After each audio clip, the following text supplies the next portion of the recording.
التعليم في مصر احسن من اخوه في امريكا في شويه حاجات يعني. حماده كبر وبقى بيقول بابا وماما، اذا الام اجازه الوضع بتاعتها خلصت ولازم ترجع الشغل عشان الكتمنت ما يكفيش، وحماده يروح الحضانه. الحضانه دي في امريكا حوار كبير قوي ومشكله كبيره جدا، بيقعد الاب والام من دول يدرسوها علشان توديه الجامعه ولا توديه الحضانه. ليه؟ لان الحضانه بتاخد في 38 ولايه تقريبا في المتوسط كده 13128 دولار، يعني في الشهر بيتجاوز الموضوع 1000 دولار علشان بس تودي حماده يتعلم اي بي سي 1 2 3 بس. ده تقرير هم اللي مطلعينه اسمه تشايلد كير اوير اوف امريكا 2024، حاجه فخمه.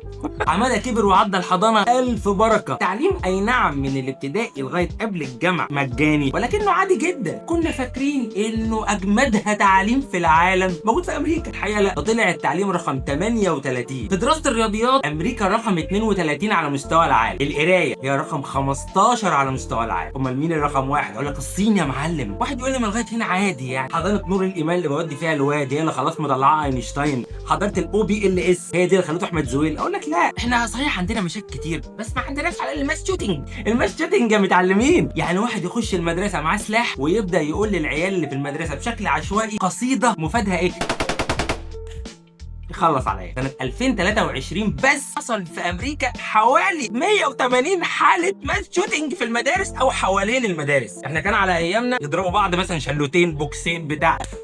قانون حيازة السلاح هناك مخلي الدنيا في الدمار يا ابو عمو. ده وفقا لموقع افري تاون ريسيرش وتقارير الاف بي اي اللي كانت بتتكلم فيها عن الاكتيف شوترز الموجودين في المدارس. احنا لما عرفنا الاي دي اتش دي قلنا بس جالنا الكلام ده من بره. ما نعرفش ان بره في بلاوي احنا ما نعرفش عنها حاجه. حماده نفد بحياته حرفيا ودخل الجامعه، هوب بدانا مشاكل الفلوس. هنا بقى الكلام على فلوس بجد. لو جامعه حكوميه في ولايتك المصاريف 11000 دولار في السنه، رايح ولايه تانية 29000 دولار في السنه. طب لو مش عاجبك كلام الحكومه وهتروح جامعه خاصه 41000 دولار. ما تحسبهاش بالمصري عشان تزعل.